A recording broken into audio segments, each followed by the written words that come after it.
नमस्कार, खबर खलियान पर आप सभी का स्वागत है। देश की जो उच्च शिक्षा संस्थाएं हैं उसके अंदर जाति के आधार पर जो भेदभाव हो रहा था, जो बढ़ रहा था, उसका संज्ञान लेते हुए यूजीसी ने एक नया कानून लेके आए हैं, जिसके बाद ये देश जो है दो भागों में बढ़ चुका है। कुछ लोग जो है वो उसके अगेंस्ट हैं और कुछ लोग जो है उनके सपोर्ट में उतर गए। हम अभी जामिया मिल्लिया इस्लामिया में मौजूद है और वहाँ के जो स्टूडेंट्स हैं वो हमारे साथ हैं। हम जानने की कोशिश करेंगे कि वो क्या सोचते हैं, वो सपोर्ट में है कि उसके अगेंस्ट में है। आपका नाम? मेरा नाम अतीकुर रहमान है। अच्छा। और मैं इस बिल का सपोर्ट करता हूँ। और पहली बात, मैं इस बिल का इसलिए सपोर्ट करता हूँ कि ये बिल रोहित वेमुला के इंस्टीट्यूशनल मर्डर के 10 साल बाद आया है। और अभी हालिया रिपोर्ट में जो यूजीसी का रिपोर्ट आया है, इसमें ये मेंशन है कि जो कास्ट डिस्क्रिमिनेशन है हायर एजुकेशन और यूनिवर्सिटीज़ में, वो 118% बढ़े हैं।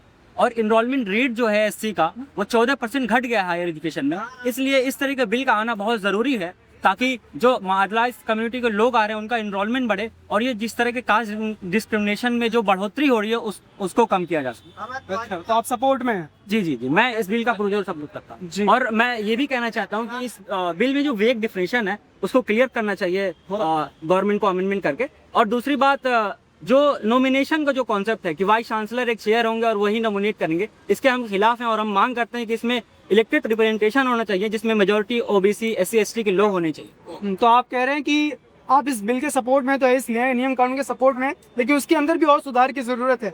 जी, हमारा कहना है कि ये फर्स्ट स्टेप है। और जिस तरह से मोदी गवर्नमेंट का एक रवैया रहा है हमेशा कि करते कुछ हैं, मतलब दिखाते कुछ हैं और करते कुछ हैं, ये इस तरह नहीं होना चाहिए। क्योंकि अगर ये इतने ही चिंतित हैं तो मध्य प्रदेश जो उनकी रूलिंग गवर्नमेंट वहाँ पे है, वहाँ सबसे ज्यादा दलित के साथ जो एट्रोसिटीज हो रही है वो सबसे ज्यादा है, यूपी में सबसे ज्यादा है। तो इस तरह ना हो ये इस बिल के साथ, तो इसका अच्छे से इम्प्लीमेंटेशन हो और जो ये नॉमिनेशन का जो कॉन्सेप्ट है उसको खत्म करके इलेक्टेड रिप्रेजेंटेशन का कॉन्सेप्ट लेके आना चाहिए, जिसमें सबसे ज्यादा जो मेजोरिटी होनी चाहिए वो एससी एसटी और ओबीसी की होनी। ठीक है जी। आप क्या समझती हैं इसके बारे में, ये बिल के बारे में? मेरा नाम मुझे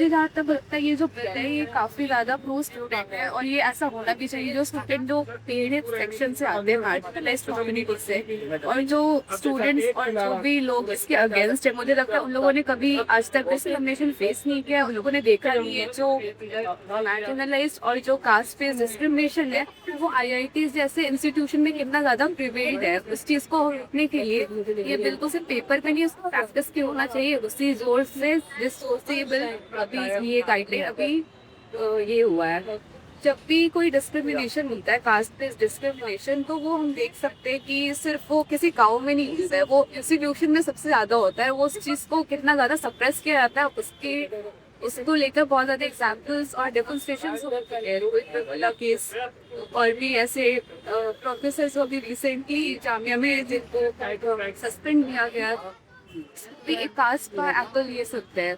तो ये सारी चीजें इंस्टीट्यूशंस में बहुत ज्यादा हो रही है। जिस इंस्टीट्यूशन आपको इक्वालिटी सिखा रही है, जो इंस्टीट्यूशन आपको सिखाने की ऐसे डिस्क्रिमिनेशन नहीं होने चाहिए, जब वहाँ पर ये सारी चीजें प्रैक्टिस होगी तो फिर बिल्कुल ही ये बहुत ज्यादा डिस्क्रिमिनेटरी है। जब आप पार्लियामेंट में, मतलब आपकी जो प्राइम मिनिस्टर है, आपकी जो प्रेसिडेंट है, वो जब SC ST कास्ट से है और OBC कास्ट से है, जब उनको लेकर इतना ज्यादा डिफेमेशन, उनको इतना ज्यादा कास्ट बेस्ड स्लैंग्स बोल सकते हैं, तो हम इमेजिन कर सकते हैं जो जिनके पास बिल्कुल ही सोशल कैपिटल नहीं है, जो इकोनॉमिकल सेक्शन से नहीं आते, उनके साथ कितना डिस्क्रिमिनेशन हो रहा होगा।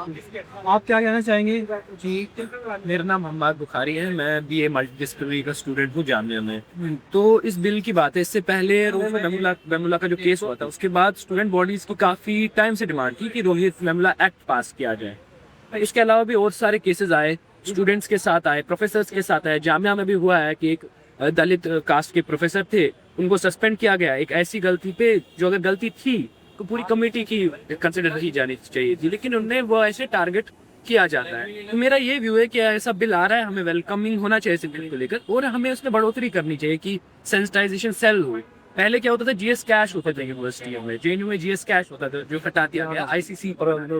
तो मेरा यही कंसर्न है कि अगर ऐसा बिल ला रहे हैं, कहीं ऐसा ना हो कि ये ICC की तरह डिफंक्ट, इसके बजाय ऐसा हो कि एक तो कास्ट बेस्ड डिस्क्रिमिनेशन को भी एड्रेस किया जाए और सेंसिटाइजेशन भी की जाए प्रिविलेज को आपके लेकर, और जो भी आपके कास्ट क्वेश्चंस है इसको लेकर, तभी हम एक जो है इक्वल सोसाइटी हासिल कर सकते हैं। एनालाइजेशन ऑफ कास्ट पॉसिबल हो सकता है, ये मेरा व्यू है। देखिए ये बिल जो लाया गया है भेदभाव को हटाने के लिए लाया गया है, लेकिन हमें लगता है ये बिल का आने से सबसे ज़्यादा भेदभाव ही होगा। जैसे हमारे एग्जाम्पल के थ्रू मैं बताता हूँ, अगर 3 दोस्त हैं, एक ओबीसी SC ST से एक और एक जनरल से है, अगर तीनों का बातें मैच नहीं हो रही है, तो अगर वो SC ST स्टूडेंट जनरल के खिलाफ अगर कोई शिकायत दर्ज कर देता है, तो इस बिल में ये नहीं है कि जनरल के स्टूडेंट को शिकायत दर्ज किया उसके अगर वो फॉल्स निकलता है तो उसके अपोजिशन में कुछ कार्य कर सकते हैं, जो है उस पर कुछ कार्रवाई उसके, ऐसा चीज इसमें मेंशन नहीं है, इसमें जो है सुधार करने की आवश्यकता है। तो आप कह रहे हैं कि फेक केसेस में फंसाया जा सकता है, जी जी। पर जितने भी केसेस आते हैं उससे जो कन्विक्शन रेट है वो बहुत हाई है इस केसेस में भी। तो फिर ये आप कैसे कह सकते हैं कि जो ये केसेस आते हैं उसमें फेक हो सके? जैसे जैसे कि साल का कन्विक्शन रेट आप बता रहे हैं किस तरह से, जैसे कि हम अभी उन्होंने अतीक भाई ने बताया कि 118% केसेस बढ़ गए हैं, तो मैं बताना चाहता हूं कि जो 2023 का डेटा था उसमें 170 से 180 केसेस आए थे SC ST के ऊपर, और 2024 में वो बढ़ करके 378 हो गए। तो उस बिहाफ फिर वो 118% केस बढ़े हुए। दूसरी बात, इस देश के अंदर 4 करोड़ लोग यूनिवर्सिटीज में पढ़ते हैं, और 4 करोड़ लोगों में अगर इसको डिवाइड कर दे 378 से, तो ये रेट आता है 0.00018% आता है। इसका मतलब है कि जो कास्ट के बेसिस पे डिस्क्रिमिनेशन होता है वो उस हिसाब से नहीं है, या उस हिसाब से नहीं हो रहा जिस हिसाब से बताया जा रहा है कि 118% कास्ट डिस्क्रिमिनेशन। दूसरी बात, हम ये मान रहे हैं कि कास्ट डिस्क्रिमिनेशन हो रहा है, SC ST के साथ कास्ट डिस्क्रिमिनेशन होता है, और अगर जिस कास्ट डिस्क्रिमिनेशन होता है तो ये जो बिल आया 13 जनवरी 2026 को, तो जो 2012 का बिल था वही बिल ये भी है। उसमें अब की बार इसमें ये बदलाव किए गए हैं 2-3 कि OBC को ऐड कर दिया गया है, और दूसरा इसमें बड़ा बदलाव ये किया गया है कि अगर कोई फॉल्स एलिगेशन लगा रहा है जनरल कास्ट के बच्चे के ऊपर, मान लीजिए कि ये कैंपस है, वहाँ पे 4-5 लोग आपस में बातचीत कर रहे हैं, या फिर किसी का अपना मत अधिकार नहीं मिल सकता है, तो अब वो अगर मान लीजिए उसका दुरुपयोग करे, तो उस कंडीशन में आपने मान लीजिए फॉल्स एलिगेशन लगा दिए मेरे ऊपर, तो अब मैं अपने बचाव में कुछ तो करूंगा ना, तो उसको हटा दिया गया, तो उस कंडीशन में आप क्या करेंगे, वो एक दिक्कत आ रही। बाकी जो कास्ट डिस्क्रिमिनेशन है उसके बचाव होना चाहिए, और इस UGC बिल में हमें कोई प्रॉब्लम नहीं है। प्रॉब्लम बस इतनी सी है कि ये जो फॉल्स एलिगेशन लगाए जा रहे हैं उस पर अगर हम जनरल कास्ट कोई बच्चा है तो उस पर ये क्या करेगा।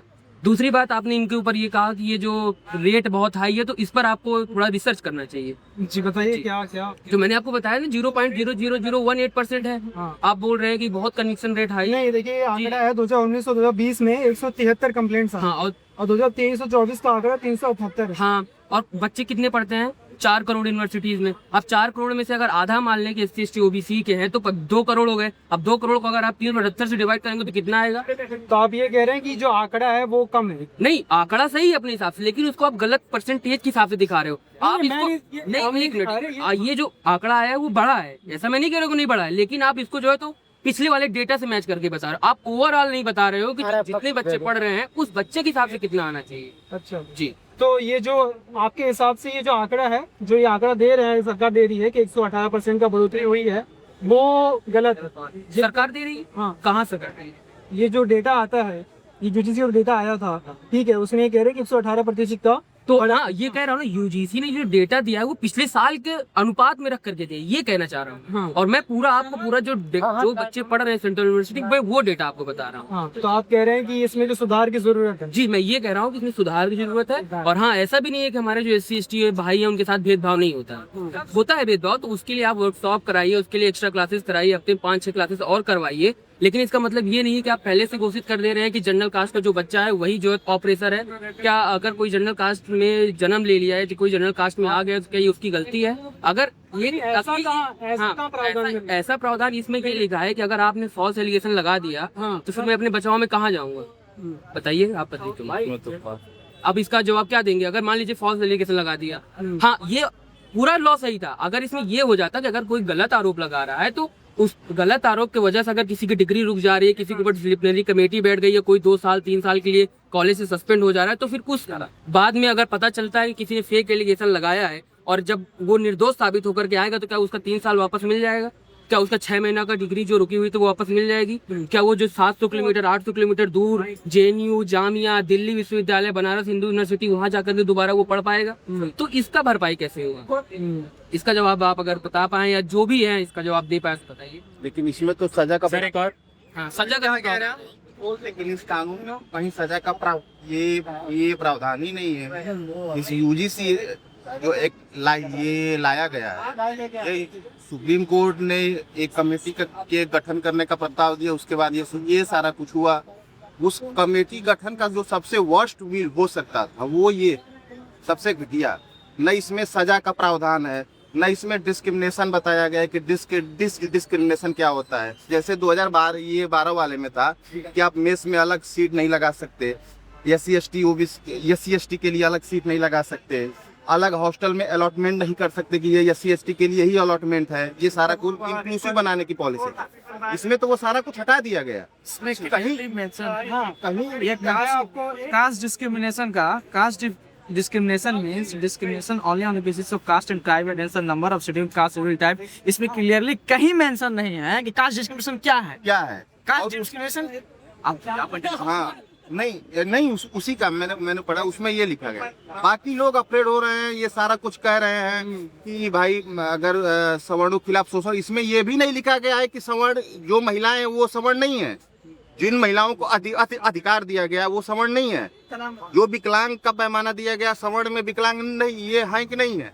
इसमें ये मैंडेटरी किया गया इस बिल में कि एक SC, एक ST, एक OBC कमेटी, एक OBC ये कम्युनिटी का आदमी इसमें कंपलसरी रूप से इस कमेटी का पार्ट होगा। उस कंपलसरी रूप में ये कभी नहीं कहा गया कि जनरल का नहीं होगा। जो हेड होगा वो किसका ये कम्युनिटी का है, वो ना आप तय कर रहे हैं ना हम तय कर रहे हैं, वो यूनिवर्सिटी तय कर रही है। वो सवर्ण भी हो सकता है, वो भी उस कमेटी का पार्ट रहेगा।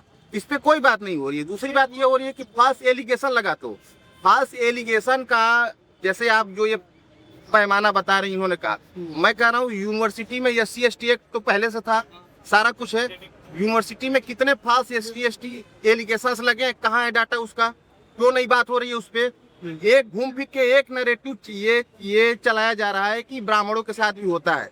मैं कह रहा हूँ दुनिया में जो पैदा हुआ है कहीं ना कहीं उसके जन्म पे, उसके भाषा पे, उसके रहन सहन पे उसके साथ बहिष्कार होता है। जो यहाँ पे ब्राह्मण है यूपी में, वहाँ पर जाता है ये महाराष्ट्र में, तो उसको हिंदी बेल्ट का बोल के मारा पीटा जाता है कि नहीं। डिस्क्रिमिनेशन तो इस सोसाइटी का हिस्सा है, वो तो होता है। डिस्क्रिमिनेशन नहीं है ना, नहीं कास्ट बेस नहीं, मैं कह रहा हूँ डिस्क्रिमिनेशन हिस्सा है, मैं वो बात नहीं कर रहा हूँ। अब उस डिस्क्रिमिनेशन आप देखिए आप मैं मुद्दे नहीं मैं मुद्दे को नहीं, मैं आ रहा हूँ इस पे। मैं ये कह रहा हूँ कि डिस्क्रिमिनेशन पार्ट है। अब उसको अगर आप नहीं करेंगे, कहने का मतलब एक लाइन चलाई जा रही है कि ब्राह्मणों भारत छोड़ो का एक तय कहीं नारा लिखा हुआ है, उस पर ये लिखा हुआ है। कहाँ लिखा है? ये किसी यूनिवर्सिटी, एक किसी JNU और BHU की दीवारों पर ये कहा जा रहा है कि ये नारा है जिसका फोटो चाहिए, ये चलाया जा रहा है सोशल मीडिया पे।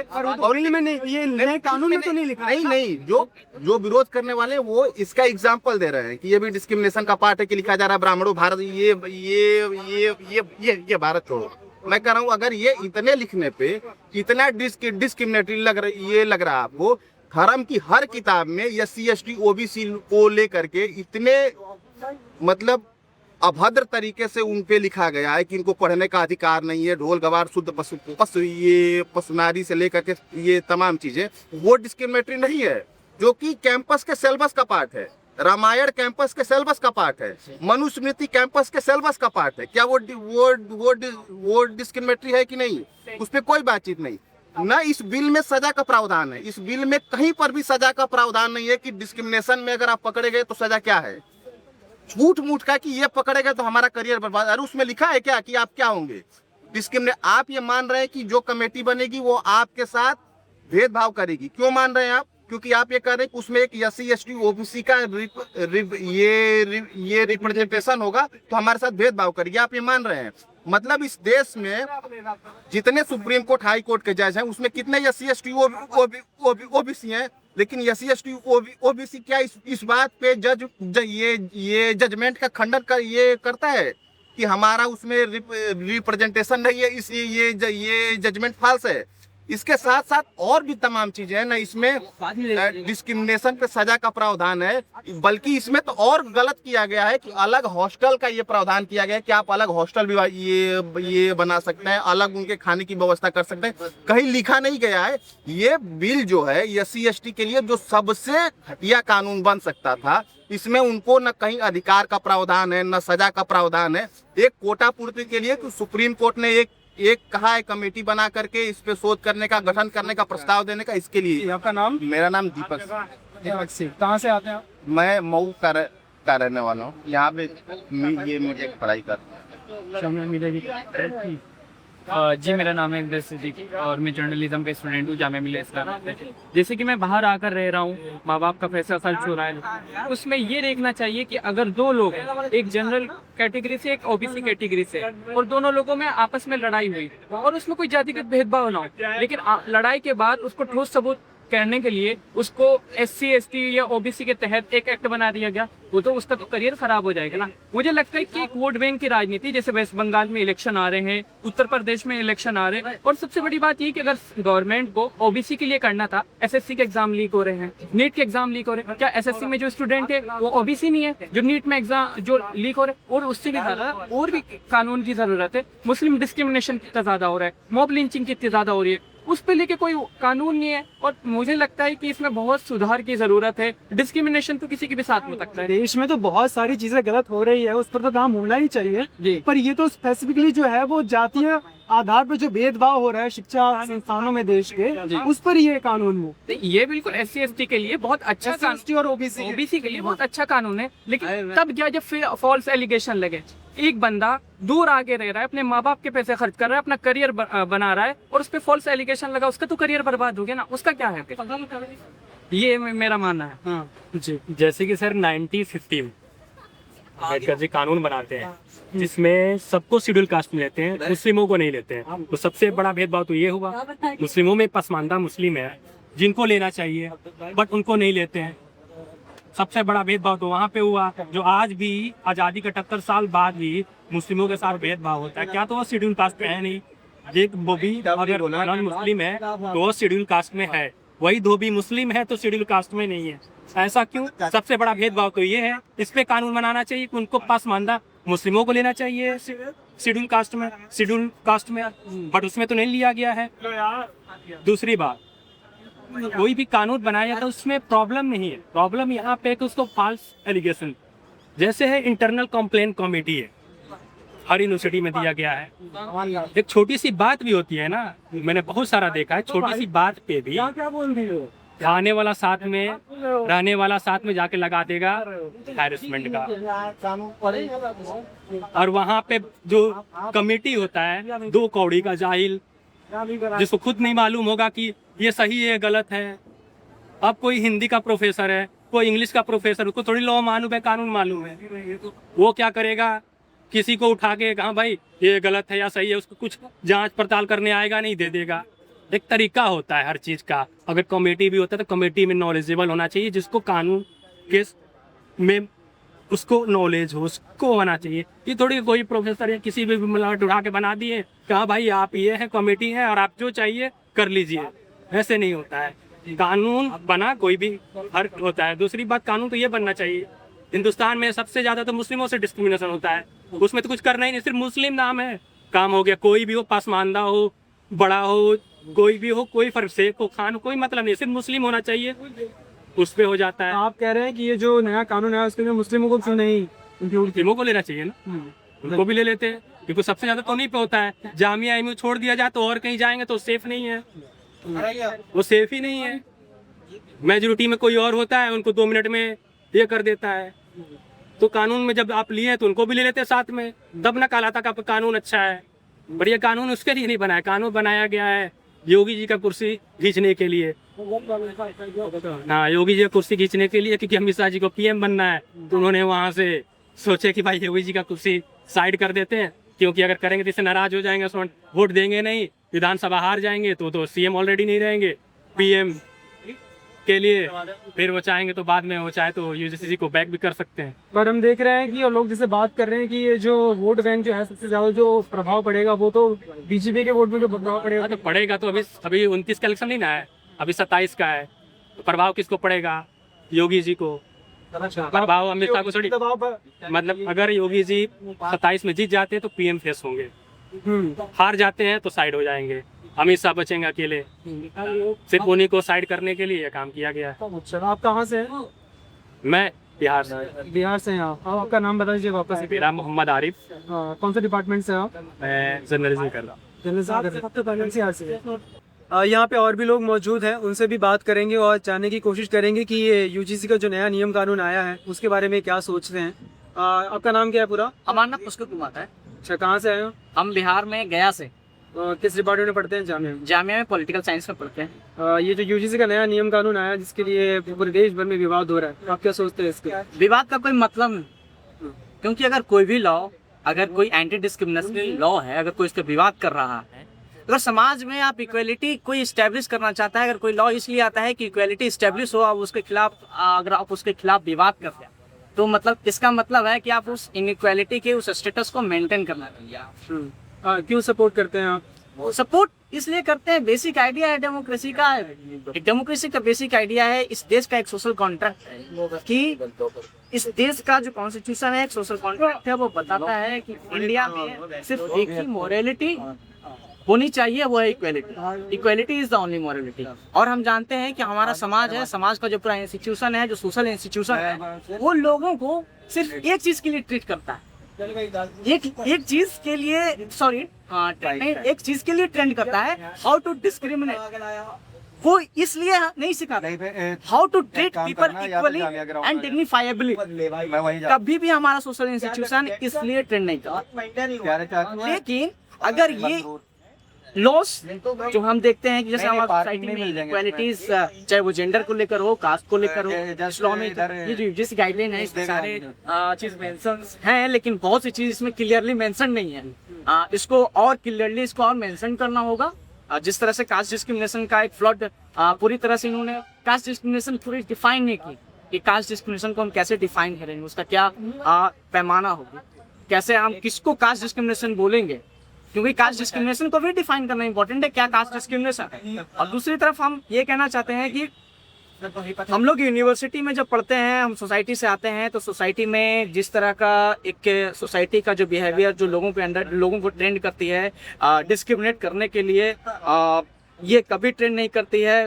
उनका फैमिली से लेकर पूरे इंस्टीट्यूशन इस ढंग का, हमारा डिजाइनिंग सोशल इंस्टीट्यूशन ऐसे ही काम करता है। लेकिन जब बच्चे यूनिवर्सिटी में आते हैं, यूनिवर्सिटी में आने के बाद भी जब वो इक्वालिटी जैसे आइडिया के साथ रूबरू होते हैं, हम इस चीज को कह सकते हैं कि वो इक्वालिटी नहीं जानते, अनकॉन्शियसली वो डिस्क्रिमिनेट कर रहे हैं। लेकिन इंस्टीट्यूशन में आने के बाद भी उनको ये मालूम चल जाता है कि equality is the basic need for any society, existence of any civilised society, फिर भी वो डिस्क्रिमिनेट करते हैं। तो अगर कोई व्यक्ति इस सोशल कॉन्ट्रैक्ट को जो इक्वालिटी के बेस पे बनाया गया है, उसको अगर वायलेट करता है तो उसको पनिशमेंट मिलना चाहिए। ये बताइए, कास्ट बेस्ड डिस्क्रिमिनेशन इसमें कैसे डिफाइन किया गया है? Caste based discrimination means discrimination only on the basis of caste, tribe against the members of the scheduled caste, scheduled tribe and the OBC classes.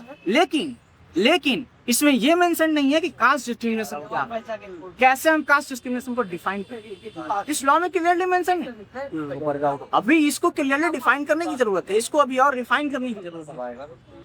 आप यूजीसी को लेके सपोर्ट में है कि अगेंस्ट में? मैं तो समर्थन कर रहा हूँ इस नियम का जो भी आया।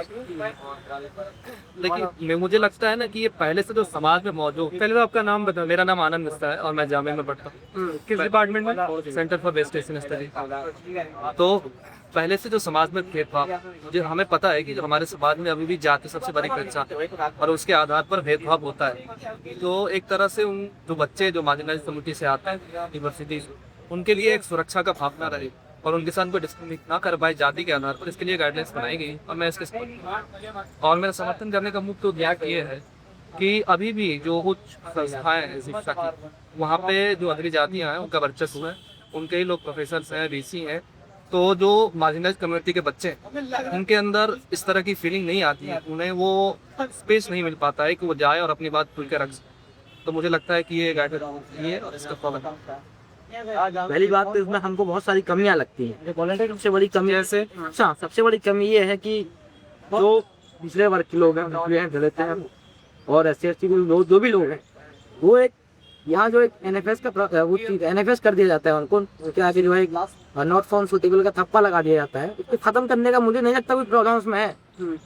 हम उसको कभी मजाक में कह देते हैं नॉट फाउंड जनेऊ करके, हम उसको बोलते हैं कि हम जनेऊ नहीं पहने हैं। आप यहाँ पर PhD में एडमिशन लेके दिखा दीजिए, अगर आप पिछड़ा है, दलित हैं, संख्या के कुछ हैं, आपको जो है इतना घिसना पड़ेगा तब जा करके आपको तब भी कोई मेरे हिसाब से बड़े चांस नहीं है कि आपको एडमिशन मिल जाएगा। इतना भेदभाव, आप प्रीएम्बल पढ़ेंगे तो उसमें equality of status and opportunity की बात की गई। हम तो उसकी बात कर रहे हैं ना भाई, कौन सी अलग बात हम कर रहे हैं। हम तो equality of status of opportunity मांग रहे थे, तब भी मांग रहे हैं, अभी भी मांग रहे हैं, पता नहीं कब तक मांगना पड़ेगा। इस बहुत दुखद बात है। जिस तरह से सरकार कुछ लगा था, यूसी ये ड्यूटी रेगुलेशन बिल लाया गया, हमें तो उसमें भी कमियां लगती थी। 2012 में जो आया इसके बारे में बात कर रहे हैं। नहीं अभी आया, अभी जो आया 12 वाले भी जो अभी आया उसका ही बात कर रहे हैं। लेकिन सबसे बड़ी खामी इस बिल में, मैं तो ठीक है स्वागत है इस बिल का, मुझे लगता है ये और ज्यादा कठोर होना चाहिए बिल। तो आप कह रहे हैं कि अभी जितनी कठोरता दिखाई गई है 2012 के पैर में उससे ज्यादा और कठोर। मेरे हिसाब से काफी नहीं है। अच्छा, जो एनएफएल जैसी नॉट कॉन्स्टिट्यूबल वाला थप्पा है, इसको हटाने का कोई प्रावधान बिल में नहीं है। आप, मैं कह रहा हूँ ना कि आप पीएचडी में एडमिशन लेके दिखाइए, आप किसी भी यूनिवर्सिटी में। अभी जो है मैं अभी DU की पहली लिस्ट आई थी हिंदी, इसमें आप देखिए 150 के आसपास आई, उसमें 70 जो है ब्राह्मण है अनरिजर्व। मैं आप तो देख लीजिए, इतना ही है, मैं क्या कहूँ उसके बारे में। बिल्कुल बिल्कुल।